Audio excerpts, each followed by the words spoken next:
Hey, welcome everybody to the Daddy Sharps featured bets. These are the bets that we also love in addition to our best bets on our podcast. And John, it's good to see you on the Yes, screen. sir. Hey man, I'm loving the hat. We got You're we got a little Colorado. Breckenridge here. We got a Oh, little Breckenridge hat here. Colorado guy's got a little brekkie. Yeah, A let's little go. brekkie. Not only good in the winter, also good in the summer. You've got great curve there, man. Great curve. Oh, that's it. That's what I like to do right there. Put that right in your pocket if you want to. There you go. There you go. That's right. So here, you're not only going to find our featured bets, you're going to find winners on the daddysharps.com. And we've got college and NFL bets for you this week. So Yeah. finally, we're back in the NFL, buddy. Yeah, we're here. We're back.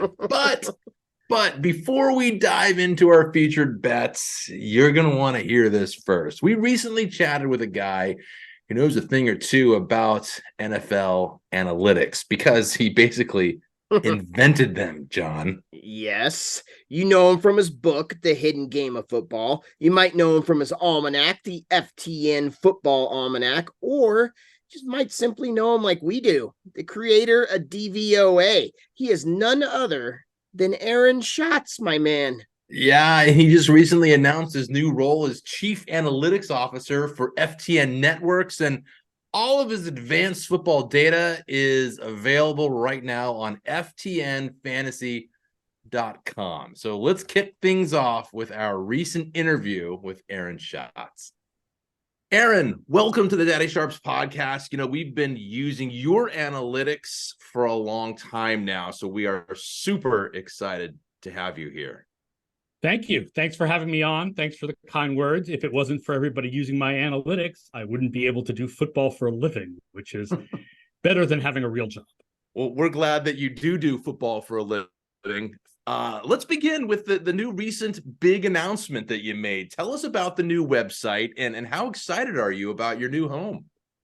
Yeah, it's nice. It's nice to be wanted. For folks who don't know, Football Outsiders is the site that I started 20 years ago, and I sold it, and then it got sold by the sellers, and then it's had some financial problems, and I ended up having to resign and move on. So I have landed with the FTN network, which is actually a network of 3 sites: FTN Fantasy, FTN Daily, and FTN Bets. For now, you'll find me at FTN Fantasy. In fact, specifically ftnfantasy.com/DVOA. My content will be there this season, my writing 3 times a week, as well as all of my advanced stats. We're gradually getting all the advanced stats up. All the stats all the way back to 1981 are all going to be up. Plus, FTN data is a part of FTN that does charting, which is going to open up a lot of opportunity for me to expand what I do, because I'm going to have, instead of waiting until the end of the season to get charting data, I'm going to have charting data live during the season. So, for example, I debuted yesterday a new version of our receiving DVOA numbers that are based on routes run rather than targets. And once we figure out how to program it and get all the other stats up, we're going to be able to have this done live during the season. And it's a much more accurate portrayal of the quality of wide receivers because of the importance of earning targets in an offense. Like, that is a skill. So you want to judge receivers by all the routes that they run and how often they earn targets, not just by the targets that they earn. Awesome. So I'm John, and I just wanted to ask you a quick question here. A lot of our listeners have heard about DVOA, but they may not know what it means. So it's defense adjusted value over average, but kind of explain that to our listeners. What exactly is it looking at? What does it entail? Yeah, first of all, if I had known 20 years ago that this was going to be more than a goofy hobby, I probably would have named it something simpler, but here we are 20 years later. This is what we call it. DVOA takes every single play during an NFL season and looks at the success of that play based on the down and distance, adjusted for situation and opponent. So that is the basic explanation. There's a much more complicated explanation. I think it really goes into things. But that's the basic explanation of what DVOA is: success on every play based on situation and opponent. Awesome. Thank you for that. And then there's some listeners on the other side of the spectrum too that are going to know exactly what it is. And let's touch on that though, going back though in history, how it all kind of started. I read somewhere that the DVOA started with the A Train, Mike Allstott back in 2002. It was like early analytics back then, data you had to kind of grab from wherever you could get it. And the people who were doing that the best they could said that Allstott was the best running back that year. Well, it was my numbers that said that. Basically, it's interesting. It's funny because today, if you're a young kid and you want to do football analytics, there is a freely available database of every play in the league going back to 1999.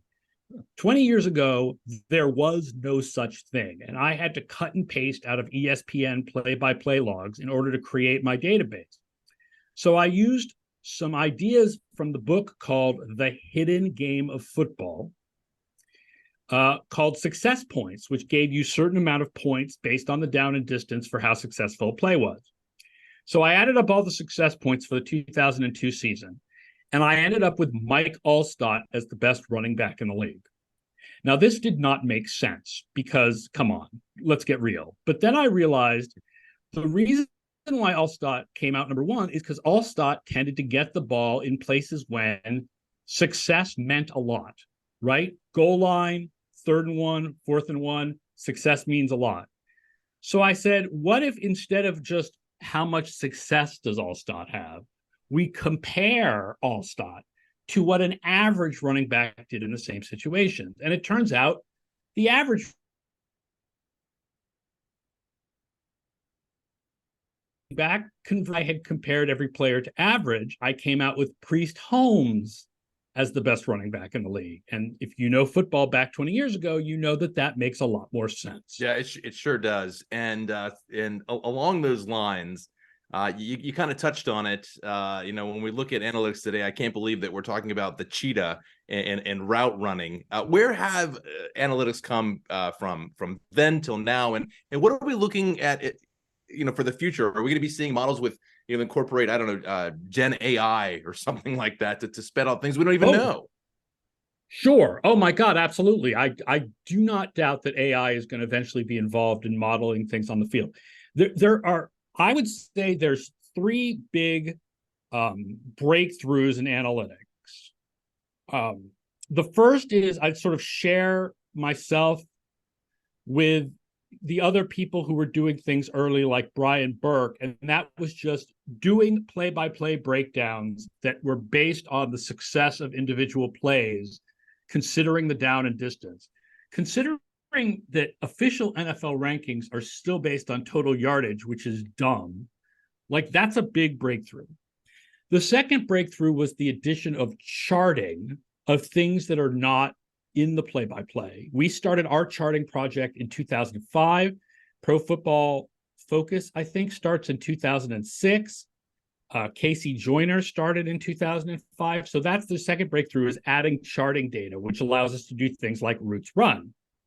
The third breakthrough is the NFL Next Gen Stats. That's the chips and the pads that allows every team to have tracking data of the movement of all 22 players on every play.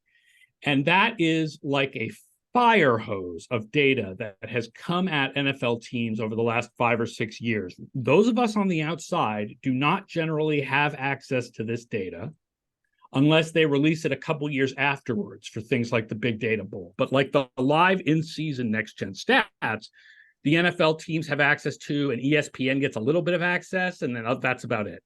But what the analysts for the teams can do with this data is phenomenal. So many cool ideas, like the idea of the Big Data Bowl of expected rushing yardage on a play based on where all the blockers and defenders were at the point of the handoff. Like, I mean, imagine 20 years ago when I was cutting and pasting into Excel, I never would have imagined that kind of research. So where analytics can go from here with all of that data from the next gen stats and the use of AI it's probably pretty awesome. That's cool. So Aaron, as you know, this is a betting podcast, and we want to kind of get your insight with some of these numbers. What's the data saying? So I kind of wanted to ask you a couple rapid fire questions, just kind of give us your thoughts. Is there any team out there right now? No one's expecting it, but the data saying these guys are going to be much better than expected. Who is the data pointing out? Sure. I like Green Bay more than the market, but you have to make a lot of sort of expectations of Jordan Love with that. So, that's a little bit shakier of a number. The team I've talked about a lot is Atlanta. Like, our numbers really like Atlanta this year. They've added a lot of defensive talent, and there's a number of reasons to believe that their defense can improve significantly. And then their schedule is really easy. Like, the New Orleans and Atlanta schedules are much easier than the rest of the league. But the public knows that about New Orleans. I don't think they quite understand that Atlanta is in the same boat as New Orleans. So New Orleans' number in the markets, I think, is 9.5, and Atlanta's is 8.5. And I like the over on both teams, but I like the over on Atlanta better because over 8.5 is better than over 9.5. On the flip side, what about a team that's getting a lot of hype right now, but your numbers are saying, hey, you guys better beware here? Yeah, I don't think people understand just how bad a passer Justin Fields was the last 2 years for the Chicago Bears. Yes, Chicago made good moves in the offseason. Yes, Chicago will be better than last year. Yes, Justin Fields will be better than last year, but their defense still looks lousy. And Fields was horrible as a passer the last 2 years. Fabulous as a runner, right? Horrible as a passer. The worst bet in the world, I feel like, is this Justin Fields to win the MVP craziness. So let's imagine that to win the MVP, Justin Fields has to be only an above average passer, not a particularly good passer, just above average. He has so much rushing value that all he has to be is just a little bit above average. Would you like to know how many quarterbacks in the last 42 years have been as bad as Justin Fields in 2 years, and then in the third year been above average? Oh, it's got to be 0, right? 0. Oh God. What is 1? Oh geez. Jeff George in wow. 1993. That's how he kept getting all those jobs afterwards. Yeah, and I mean, okay, so the one thing he has in common with Fields is high draft position and potential, right? So who knows? Maybe Fields is the second one. I don't want to bet on that. And if you bet Chicago over 7.5, you are honestly betting on that. You are betting that Justin Fields will not just be better, but that Justin Fields will actually be an above average passer. And his DVOA, passing DVOA the last 2 years was at like minus 25 and minus 35, like really, really low. He takes way, way too many sacks, And I don't think the presence of DJ Moore is going to change that at all. So yeah, I am not a fan of Chicago over 7.5. When you say his number was that low, what other quarterbacks are around him there? Zach Who Wilson. Can he compare to? Oh, Zach Wilson. Wow. That wasn't Zach Wilson was higher than him last year, but lower than him in 2021. That's I mean, yes. I mean, every excuse that people use for Fields is accurate, right? He had a bad offensive line and bad receivers and it was a problem. His offensive line doesn't look that much better. The receivers are going to be better, but he's going to be better. But to go from minus 35 to above 0 is one heck of a jump. Yeah, we were talking. Finally, my last one here for you. What teams do you see in the Super Bowl this year? What is the number saying? Okay, well, our projections for the preseason would put Buffalo and Dallas in the Super Bowl. But my personal pick is Buffalo and San Francisco. Wow. We have a pack of four teams that are sort of ahead of the rest of the league: Buffalo, Kansas City, San Francisco, and Dallas. And when it comes to the NFC in the playoffs and the chips are down, I know that Dallas has the better quarterback, but I trust Kyle Shanahan over Mike McCarthy when the chips are down in the playoffs. I feel more comfortable picking San Francisco. With Buffalo versus Kansas City, I'm going to fully admit that a little bit of this is that picking Kansas City every year is boring. You could pick Kansas City to go to the Super Bowl every year until Mahomes retires and probably have a good probability, but at some point, one of these years, Buffalo is going to do it. And if they're going to do it, it better be this year because they're going into major cap problems in 2024.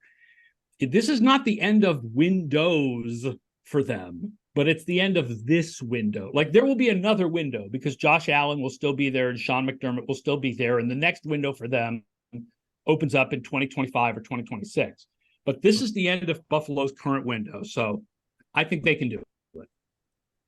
Nice. They can do it finally. Yeah, that's fantastic stuff. Although I do have to say, and with all respect, that you're wrong. You're wrong because the Seattle Seahawks will be in the Super Bowl and they will win it this year. My Seahawks, and I noticed that Patriots right up your left shoulder there. Yeah, that's my team, the Patriots. Yep. I just 6 rings. Hard to fight with a Patriots fan. The Patriots are now, of course, the Patriots are now the most boring team in the league. I was reading some people this morning talking about how bad they're going to be. What are you talking about how bad they're going to be? Bad is interesting. They're going to be 8-9 and dull.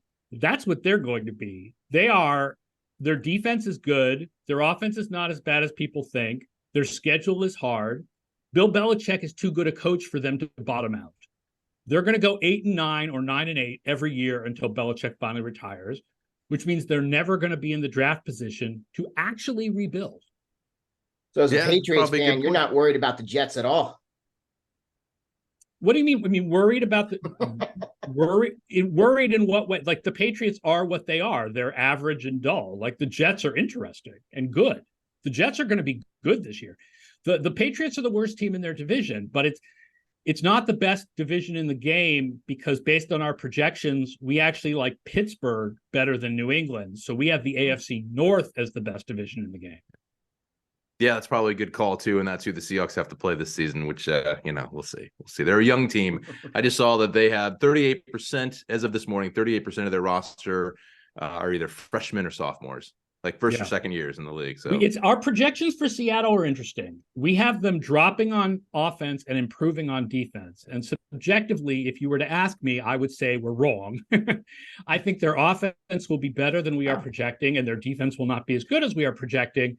But overall, I think it'll come out to about what we're projecting, which is that they'll go about 8-9 or 9-8, similar to the Patriots, but in a more interesting fashion.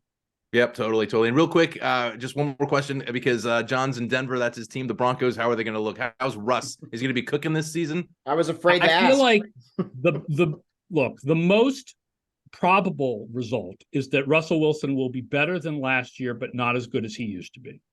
Yeah. The problem is, so let's say you build a stat projection system and you want to say, what is the meaning of Sean Payton? The only example of Sean Payton you have as a head coach is New Orleans, and he almost always had Drew Brees. So when you go back, you can't separate what was Drew Brees and what was Sean Payton. It's not like Sean Payton has this long track record of overperforming expectations with multiple quarterbacks and multiple teams. Primarily, it's Drew Brees. So you can't say for sure that Sean Payton's going to make things any better than any other first-year head coach. Subjectively, we all want to believe that Payton is a very good head coach. But I don't feel like statistically you can make that claim because you just don't have a sample size of him separate from the Saints team to say, okay, now with this completely different team, he's going to make things so much better. So I think the Broncos are going to be somewhat better, but not that much better. I don't think they're going to be a playoff team. They're counting on Randy Gregory to be healthy. Good luck with that. Sorry, John. You make everything, you add clarity to everything, and it makes sense every time you analyze it. Hey, so we can follow you on Twitter or X, if whatever one you want to call it, A Shots NFL.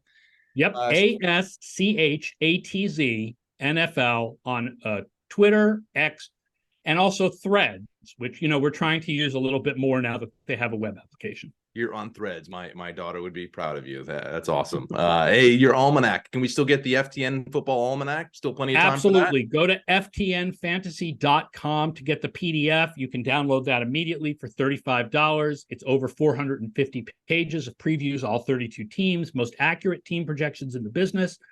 Or if you want a physical copy delivered to you by Amazon, You can go to Amazon, search for FTN Football Almanac 2023. Awesome. And you mentioned the site. I'll mention it again. You can get all of your analytics, and there's more coming throughout the early part of the season. FTNfantasy.com. Aaron, what a pleasure having you on the Daddy Sharps podcast. We really appreciate having you here. Thanks for having me on, guys.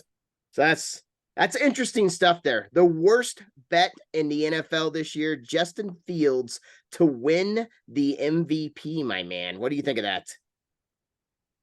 Yeah. Super insightful. Very interesting. Interesting what he said about the Packers, too. Interesting what he said about a lot of those teams that you think are going to be mediocre this year, and either they're going to stay mediocre or that they're pretty good. Especially with Dallas. He's backing up what everyone's saying about Dallas. Maybe a Super Bowl contender, but the data says so. Defense wins championships, my man. That's right. And he's got Buffalo in there. Good little defense themselves. I love it. But there's already a game I was looking at here, Luke. There's already a game I was looking at, and then the Justin Fields information that cemented it for me. So one of my featured bets this week, and it was one of your best bets. You actually teased it a little bit here. Green Bay at Chicago, -1, the over-under low at 43. The featured bet here, what I like the most, Green Bay +1, my man. So, Mr. Luke, there's a trend here. 9-1. You know what that is? Tell me. That is the record for the Green Bay Packers over the last 10 games against the Chicago Bears. 1 win for the Bears in the last 10 games between these two franchises. Obviously, things have changed just a little bit. Hall of Famer's gone now. A little bit. Just a little bit. But my bet is more about what Mr. Schatz said, as we mentioned before. That Bears offense, Justin Fields, statistically one of the worst quarterbacks in the league. We took advantage of his turnovers last year when we were making bets. I'm going to do it again here. I ain't stopping, my man. I like wagering money on Green Bay as the underdog +1. I'm going to take the Packers. I like that you like wagering money on the Packers at +1. I like that, man. I like that a lot. And part of my best bets, which is on our podcast, again, a little reminder. I teased the Packers as well. So I like them a bunch of different ways here. All right. So my first NFL featured bet is one that you're going to hate. And I apologize in advance. I gave you kudos for that, your Brecky hat. So I'm just going to go with that. You set me up. That's right. All right, man. Las Vegas Raiders at the Denver Broncos. Broncos favored by 4 at home. The over-under in this one is 44. Give me the Raiders. The Raiders as the road dog +4. Road dogs do well in week 1. I'm just saying that blanket statement. There's a lot of talent on both sides, no doubt about it. But I think we're going to see a balanced Raiders attack now and a nasty Raiders defense. Still a lot of questions about Russell Wilson. There just is until there isn't. He's got to prove everyone wrong. I like the Raiders +4.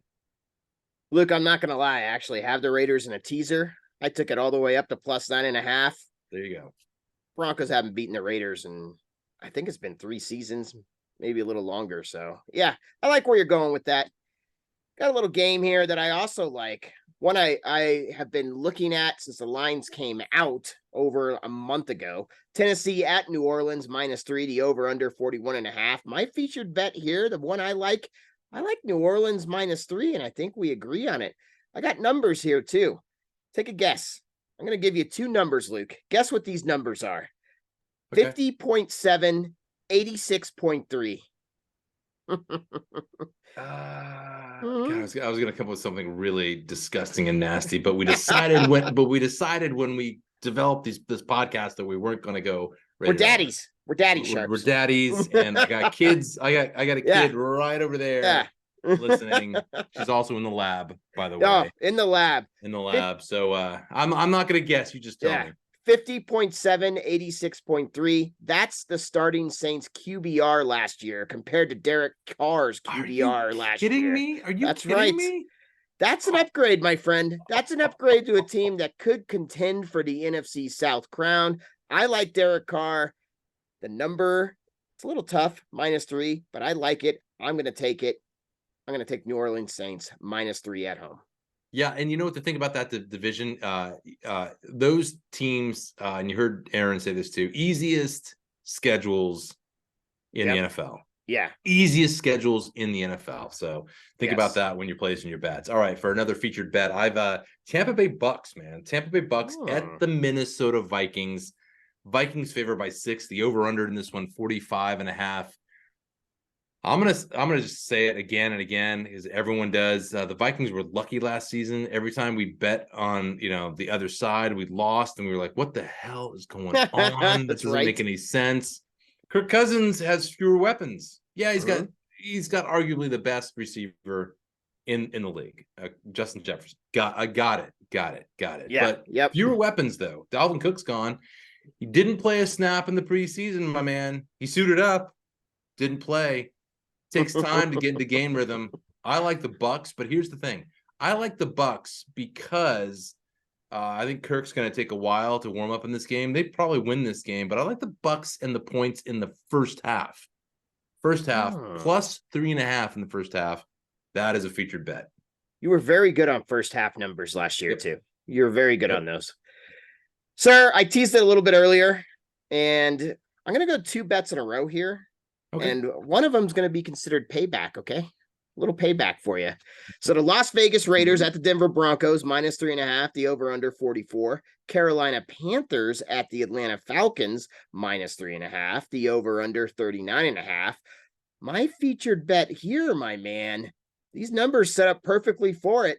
I'm going with the 6-point teaser. Carolina plus 9.5. Las Vegas plus 9.5. What I like about this teaser is they're both divisional games.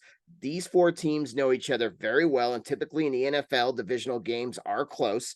I also like, which is why I threw those over-unders in, they're both very low totals, meaning points will be hard to come by here, and those are ginormous spreads, 9.5. Another factor I like here, Denver has a great defense to keep the points low. The Falcons game, they like to run the ball, meaning they're going to be using a lot of clock. The best part about this teaser, this son of a gun pays minus 105, and you're getting 2 9.5s, my friend, in a divisional game. 2 divisional games, I'm going to take it. Carolina plus 9.5, Vegas plus 9.5. And then... Yeah. You like I that? I like it. Then... I like that. You like that? You don't like the Vikings, though. No, I don't. Then my payback for you, my friend. The LA Rams at the Seattle Seahawks. But you as a Hawks fan know very well what I'm doing here. Me and you have watched a lot of these games together. The line right now, Seahawks minus 5.5, the over-under 46. Featured bet that I like here, the LA Rams plus 5.5. Another divisional game here with a low point total. The Rams-Hawks games, me and you have sat right next to each other and watched a ton of them before. They're usually settled by special teams or trick plays. I know that everyone is saying right now, no Cooper Kupp. But this team already knew that. They knew that weeks ago, I'm sure, before the news even broke, and they have been preparing for it. And according to beat reporters during training camp, Tutu Atwell, one of the best names to say, and I hope he does well, has looked great. He's an undersized yak specialist. Does that sound kind of familiar to Cooper Kupp? And that's who I like seeing having a big role in this game. The last 10 games between these two teams, 9 have been decided by 11 points or less. This is going to be a close game. In those 10 games, the largest spread covered was 7.5 by the Rams in 2021. In fact, only one spread was over the 5.5, and that was covered by the favorite in the last 10 games. And that was the LA Rams in 2021. So this is going to be a tight game. This is going to be, I'm not saying the Seahawks aren't going to win, Luke. So you can be happy still. I'm just saying the Rams are going to be there, plus 5.5. No, I don't disagree with you. How about that? How about that? That's right. It's a divisional game, and those are tough, man. The only thing worse on the first week, typically speaking, traditionally speaking, when you break down the data and the spreads against the spread, dogs do well, but divisional dogs do really, really well. And this game, I don't care who's playing, they're going to play up for it. And I just don't know what Seattle's going to do. I'm off it. Yeah. I don't want to be off it, but I'm off it. But I think you're right. There is one interesting thing, and I want to see what you think. Okay. Breaking down the slate. I've never seen so many divisional games in week 1. There's like 4 or 5 of them. Isn't that crazy? Yeah. I agree. I agree. Yeah. There are a ton. Yeah. A lot of them, and the numbers are real weird. Me and you were discussing that, and I think part of it is they've been up for so long. They've been bought. 5.5 is a weird one. Yep. Yeah. All right. Look, here we go. My next featured bet. In our best bets, I made a teaser with the Steelers and the Packers. I made that a best bet. So I also like another teaser here, featured with the Steelers is a featured bet. Steelers are at home +2 against the 49ers. For my featured bet, I want to tease the Steelers with one of your best bets, Washington Commanders. The Commanders. Oh, I love it. 7-point favorite at home against the Cardinals. The Cardinals are going to be absolutely horrible this year. So I want the Steelers at 8 and the Commanders at 1. And I think that is a solid featured bet. That's a great bet. That's tasty. I'm tailing. I like it. I'm on it. There are other NFL bets, John, that we're leaning toward. That we should absolutely talk about. I like, for instance, here we go. I'm going to kick us off. And I know you've got some too. Tampa Bay +6 for the full game. I like Tampa Bay in the first half, but I'm going to lean Bucks +6 for the full game. The Bucks won't be great this season, but they do have week 1 where they can prove themselves. So I like that one. Another lean, here we go. Tennessee Titans at the Saints -3. The over-under is 41. You made the Saints a best bet for the full game. Yep. I like them with the points in the first half. They are at -2 in the first half, and I like that mostly because a lot of Titans did not play preseason snaps. And it takes time to get synced on the field in a real game at real game speed. And I really love that bet. Who do you have, John? That's a great number too. -2. You're under the 3. That's fantastic. What I like here, 49ers, we've been talking about it a lot. 49ers -2 versus the Pittsburgh Steelers at over under at 41. Very popular bet for week 1 since the lines come out a couple months ago. Has been the Steelers, and I like the Steelers here too. We both do. You've been teasing them up. I actually like them straight up. I like the Steelers +2 to cover. This is Mike Tomlin. He's amazing in home openers. He's also great at home, and I think this could be a sneaky playoff team in the AFC. I even have a bet on them to win the division, my friend. I think it could happen. We've also got an injury to watch here on Kittle. So Bosa, he was supposed to be out, but now he's back. He just signed a new contract. But Kittle could be out on the other side, who's just as important to the offense as Bosa is to the defense. The number that we get here that I would love to see is Pittsburgh +3.5, but I don't think we're going to see that anymore. It did come out last month when none of us were thinking about football, unfortunately. So I'm with you. I like the Steelers straight up with the +2. And also, my friend, another weird number, but I like it, and I'm going to go with it. Jacksonville Jaguars -5 versus the Colts. The over-under 45.5. And my best bet here, I like Jacksonville to cover all the way up to 5.5. Only a lean here for me. A lot of unknowns. Brand new coach, brand new offense. No Jonathan Taylor for the Colts, and perhaps the biggest question mark among all QBs, Richardson. This guy only played 19 games in the college ranks. 17 games. I think maybe it was 19. I think it was 17, but yeah. But I know what everybody's saying. We're just talking about divisional games, right? So I went back and looked at the divisional series between these two, and in the last 10 games, 5 of them have been decided by double digits. So these two teams, they may alternate wins and losses, but they pound each other when they meet each other. This is like the exception to the rule. These guys, they knock the snot out of each other, and they win sometimes by shutouts by 20 points or more. So another interesting stat. Since 2016, rookie head coaches are 8-14-1 against the spread. We got a rookie here.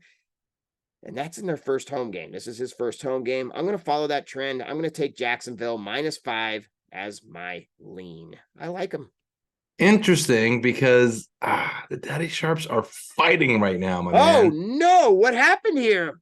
They're What is fighting. this? What is this? Did you Going the sneak this other in on way. me? Going the other way. Maybe we do a side bet. I don't know. Yeah.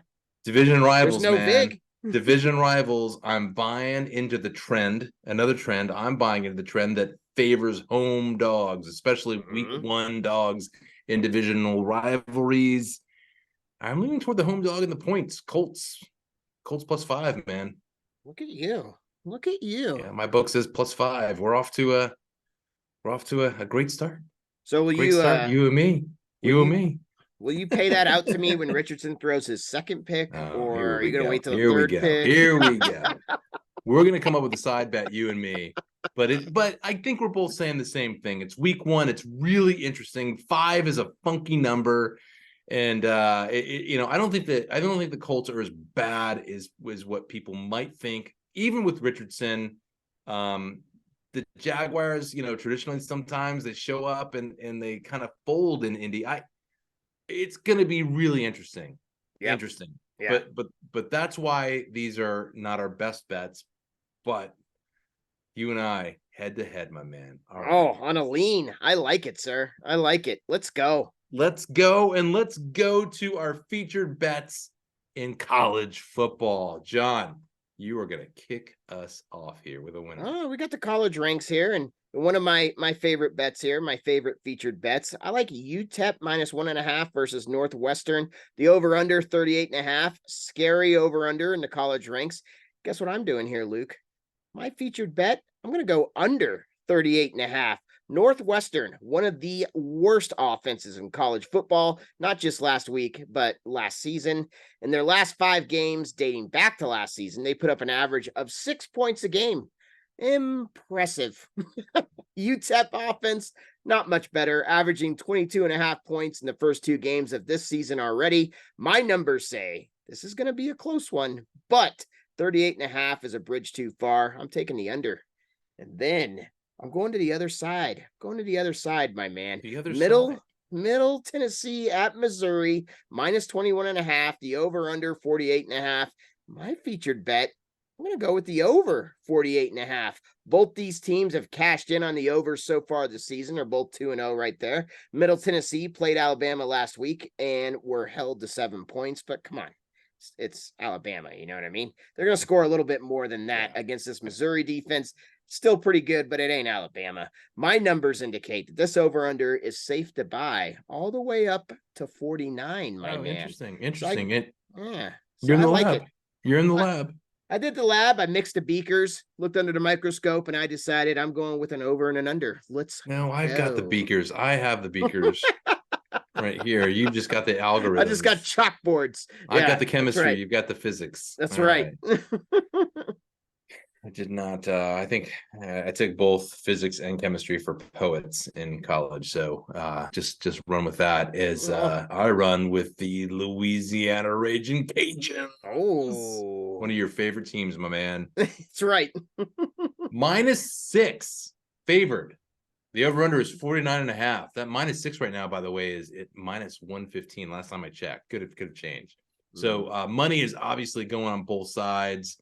The books, not really wanting to move that 6 yet to a 7. I hope they don't.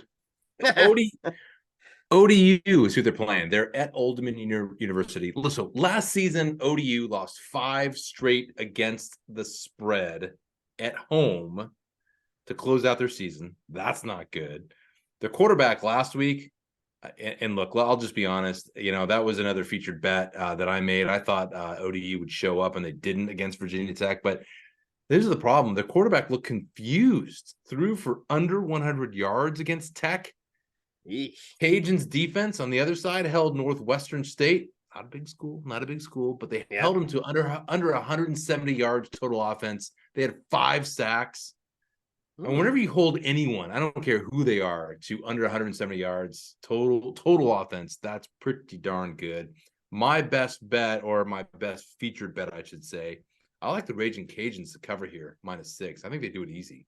Oh, nice. Let's go. It's a good number too. And then I really like this one. I was debating whether or not to make this a best bet or not. And I think this is I know it's a winner, but I just think it's really a damn good bet. Southern Miss is at Florida State University. FSU, I think they're number 3 in the AP. They're just wow. They are back, and they are favored by 31 in this game. The over-under is 53. I like Southern Miss and the points plus 31, my man. FSU, hear me out. This is why. FSU played a huge game last weekend. Huge game against LSU. It was a Sunday game, a ton of adrenaline pumping for that game. It's a short week. It's a short week for FSU after all that adrenaline, all that getting up for that big, huge LSU game. And now they play lowly Southern Miss. What did you do when you used to wrestle and you played a guy that, or you wrestled a guy that you were supposed to annihilate, just annihilate? Might play down. You toy with him. You toy with him a little bit. And then sometimes you get caught. Don't get caught. Good. Don't get caught. Coach is pissed. You know, it's just natural that FSU will take their foot off the gas here. Of course, they're going to win this game, but give me Southern Miss to cover here plus 31. I love it. Which, John, we're going to move into some college football leans. Yes.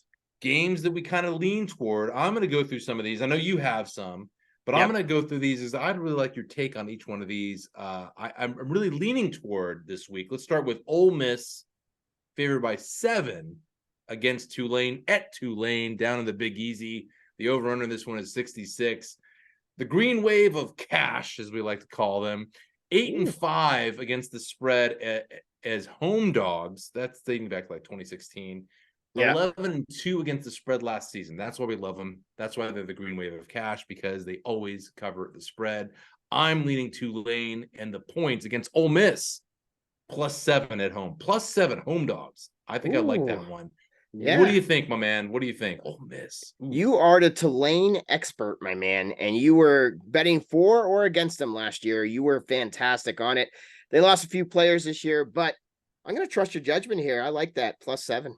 They lost a running back and starting running back to the NFL, and they didn't skip a beat last week. No. We thought that game was going to be close, and it was not. All right, next one, Troy at Kansas State. Kansas State favored 16.5. Let's not forget how far Kansas State went in college football last year. Yep, they're a good team, man. The over under this is 50.5. I'm leaning Kansas State to cover here at home, minus 16.5. What do you think? I like that as well. And I also, what a lot of people don't realize about Troy, they just see Troy and I think they're a pushover. These guys actually went bowling last year. I believe they beat UTSA in the bowl. And that's a team built on defense. There's that number there, over under 50.5. Kind of like the under as well. Yeah. They did pretty well last week too. Yeah. It's a very good defensive team. Very sound. Yeah. I love it. Love it. So here's the other one I'm leaning on. So we've got Memphis at Arkansas State. I know. You're going back. You're going back. You like is that going back to the well?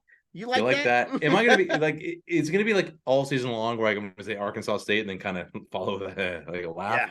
Yep. All right. Memphis favored by 22 in this one. The over-under is 58.5. Arkansas State, again, demolished by Oklahoma last week, 73-0. But this week, they're a home dog with a lot to prove. 22 is a lot of points. Yep. Memphis ain't Oklahoma. I'm leaning toward the Red Wolves and the points plus 22 in this one. Thoughts? I like that. They got to bounce back. These are athletes here. They got to bounce back. Bad team. And I'm gonna throw one in on you here as well. Okay. One of my best bets in college football was Air Force. Mm-hmm. And I liked them against the spread. I also like that game against Sam Houston State to hit the under. The under is scary low, 36.5. I like that to go under. And if you see the podcast, the reason I like that, Sam Houston State hasn't scored a point on a D1 team in over 3 years. So I like the under in that game, my man. Wow, you scare me Wild man. sometimes. I'm a Yeah. wild man. You're That's my lean. You're putting it out there. All right. All right. That's right. Mm-hmm. Is that all? Is that all we have? Is that it? Can't believe it's over. No, it's just beginning. It's just beginning. We've got college football right. week 2. We've got NFL week 1.